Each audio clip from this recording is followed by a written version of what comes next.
You ever wake up to a letter that flips your whole life upside down?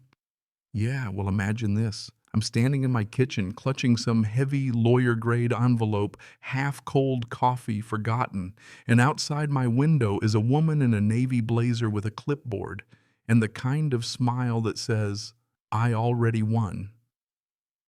That was my Tuesday morning, the day I found out I'd inherited 200 acres from my Uncle Dale, and also the day I learned I apparently own nothing at all, according to the Riverside Meadows Homeowners Association anyway. The letter from the lawyer was all thick cream paper and sharp edges. It felt important, and you could tell by the way it sat on the counter demanding attention, promising trouble. Uncle Dale, my dad's kid brother, the family's mystery man. No wife, no kids, lived alone on a patch of land. Nobody ever visited. We'd send the odd Christmas card, but honestly, I hadn't thought about him much until my dad called 3 months ago. Dale had died of a heart attack. I felt sad, the distant kind, like hearing an old friend from grade school moved away. I went to the funeral, shook a few hands, drove back home, and lost myself in work designing landscapes for other people. So when I saw 200 acres in that letter, it was like getting hit by a truck you never saw coming. The legal docs were all there, surveys, tax records, maps with old-school boundary lines. And then there was Dale's note, hand-scrawled shaky. It just said, "Don't let them take it. Hold the line. That's it. No hello, no goodbye. Just a warning or a plea, maybe both." When I called the attorney on the letterhead, Mary Ann Lell, she didn't sugarcoat a thing. "There's a situation with the HOA. They've been using your land for years. Now they're claiming it. Your uncle fought them as long as he could. Now it's your fight." Her voice was calm, businesslike, almost cold. I hung up, staring at that note. Hold the line, feeling like I'd just been drafted for a war I didn't even know existed. 2 days later, I'm driving out to Dale's land, watching the scenery morph from flat farmland to cookie-cutter neighborhoods, then finally to a gravel road ending at a rusted fence with a faded no trespassing sign. The air out there is sharp, full of dust and sage, and so quiet you can almost hear your own heartbeat. I walk the fence line, and then bam, I see it.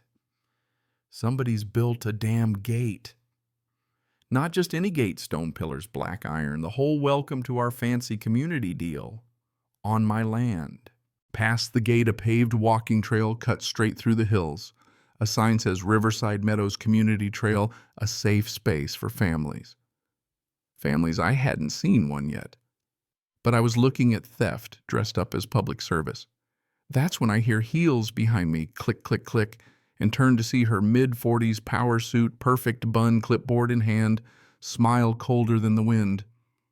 "You must be the new owner. I'm Greta Caldwell, HOA president. We need to talk." She shakes my hand like she's trying to remind me who's boss. She tells me point blank that they've used this land for over 15 years. They've maintained it, improved it, and now because of adverse possession, they believe it's legally theirs. She hands me her map where my property's been redrawn and the trail is labeled community space. I push back, tell her I have the original deed and surveys, and her smile tightens. "You're new here. You don't understand how things work. If you push this, you're fighting 300 families. Think carefully."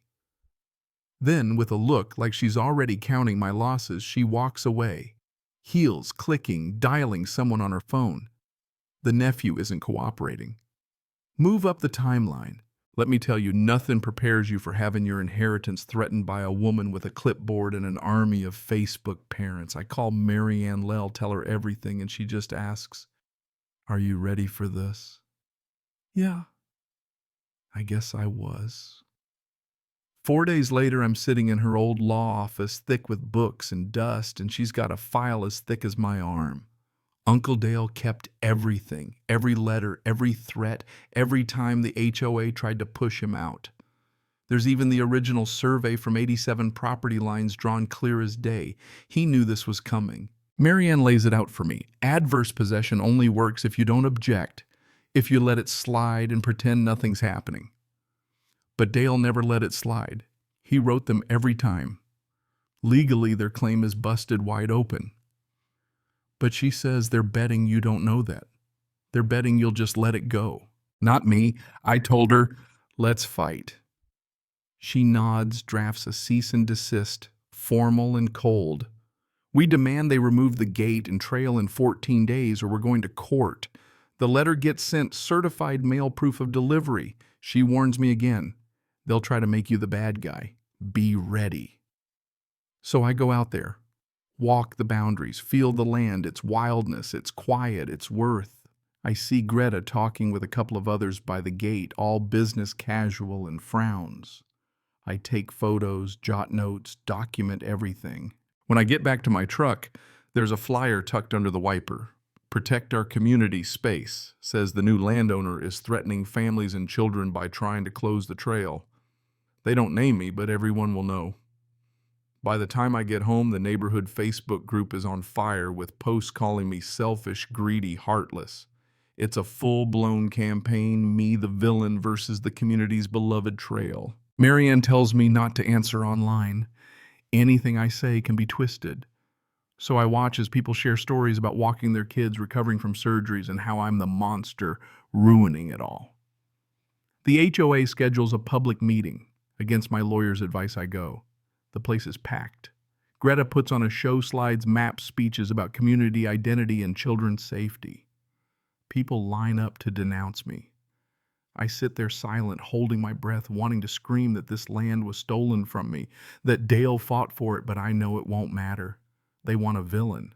The meeting ends with threats of legal action, promises to fight me in court, the works. When I get home, my truck's been keyed, a deep scratch down the side. Marianne just says, document everything. It's going to get worse before it gets better. So that's what I do. I build a case scan, every letter file, every screenshot photograph, every inch of damage. I meet with Marianne and her colleague, a property disputes guy, who says my case is solid, Dale's objections kill the HOA's legal claim, but the board won't admit it. They'll drag it out, try to outlast me. We send a second, even stronger letter attaching proof of vandalism and harassment, demanding immediate removal of the structures. In response, the HOA's attorney threatens me with a $50,000 lawsuit for emotional distress and lost amenities. Marianne just laughs and says it's a bluff. They're scared, she says. They want you to panic. Don't. Meanwhile, the tide's starting to turn. A few voices online ask why, if the HOA is so righteous, they never filed the right papers. Somebody even points out that a legal easement could have solved all this, but instead they chose the nuclear option. Still, Greta doubles down. She asked to meet me for coffee, just us, no lawyers. She comes in all warm, apologetic, says things got out of hand, offers me a check to make it all go away. But I know if I take it, I'm saying theft is fine as long as you say sorry and pay after you get caught. I refuse. Greta's tone turns icy. She warns me that the HOA has money-influenced political connections. You're just one guy, she says. We can bury you. I tell her I have the truth, and that's more than enough. I walk out feeling the weight of every decision. Then out of nowhere, an older man appears at the gate while I'm checking my trail cameras.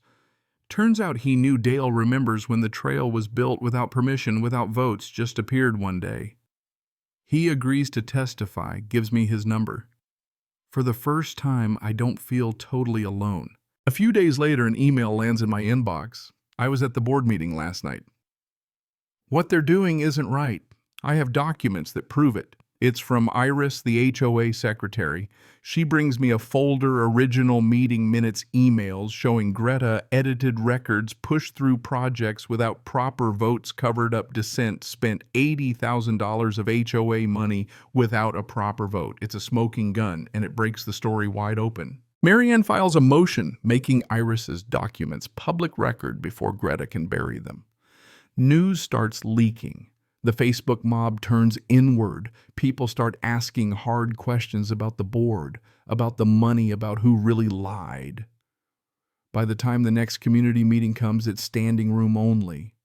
Greta tries to defend herself, but Iris stands up and tells the room everything. How records were altered, how dissent was silenced, how money was spent illegally. The crowd erupts, calling for Greta's resignation, a vote of no confidence. She storms out, her former allies turning away. Suddenly, the HOA is ready to deal. They settle, pay my legal fees, remove all the structures, file paperwork with the county acknowledging my ownership. The fight's over, just like that. The gate comes down on a Saturday morning. I take one last picture just for memory, not evidence. The land starts healing, the scars fading. Greta resigns from every local board, her reputation shot. I don't feel happy about it, not really. Actions have consequences, and she wrote her own ending.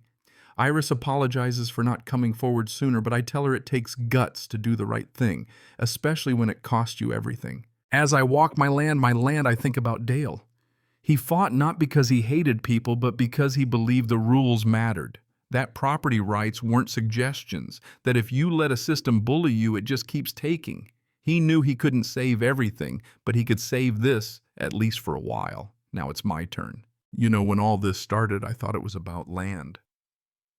But really, it was about holding the line, refusing to be erased, even when everyone says you're wrong.